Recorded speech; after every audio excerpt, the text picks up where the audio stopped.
our sisters should guard themselves and control themselves and understand that they are the flowers of Islam. They are also the handmaidens of Allah subhanahu wa ta'ala. And they are the front line. They are the front line of the home defense. As I joke sometimes and I tell brothers I have to go. The Minister of the Interior, she told me, be home, don't stay too long. Yes, it's true. The sisters have the right. Inside the home, they are in charge. Don't come home with your chest poked out. Where's the food? What's going on? Blah, blah. Go get this. Why you didn't? Be quiet. Leave the sister alone. Don't tell her what kind of curtains. Don't tell her what to do. Don't tell her what to fix. Don't tell her so. She don't have to do nothing for you. Nothing. You, Allah subhanahu wa ta'ala said, Ar-rijal kawamuna ala nisa. This don't mean that you are the commander of the women. No, you have responsibility to them.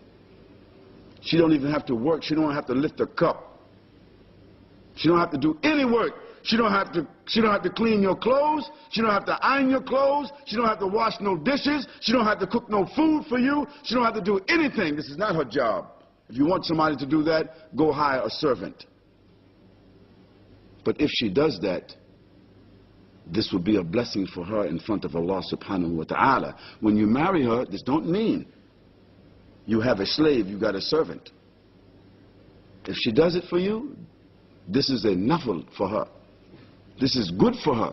She should do that to want to serve her husband, to obtain his pleasure, because the pleasure of the husband is next to what? The pleasure of Allah. The displeasure of the husband is next to the displeasure of Allah. The Prophet ﷺ said that the husband that goes to sleep while he is displeased with her husband, what happens? The malaika curse her all of the night. So she should always want her husband to be pleased. And she does these things to please you. But it is not her obligation, because of the marriage, to iron your clothes, to wash your clothes, to fix your food, to sew your clothes. Because the Messenger of Allah ﷺ, what did he do? Did he do those things? Himself.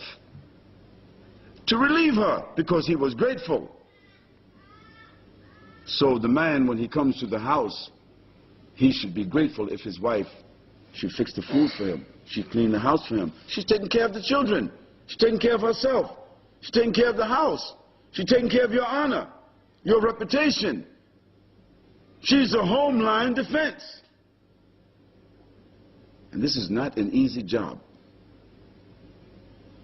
So brothers, don't put more responsibility on her by your demands. And at the same token, be grateful from time to time. Give her relief.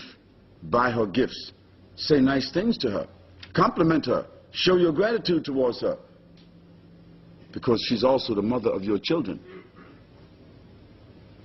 And if she's not, if your wife is stressed out, if she's full of anxiety all the time and depressed, what do you think the children will be? They will be also stressed out and anxiety, because she will pass it right down.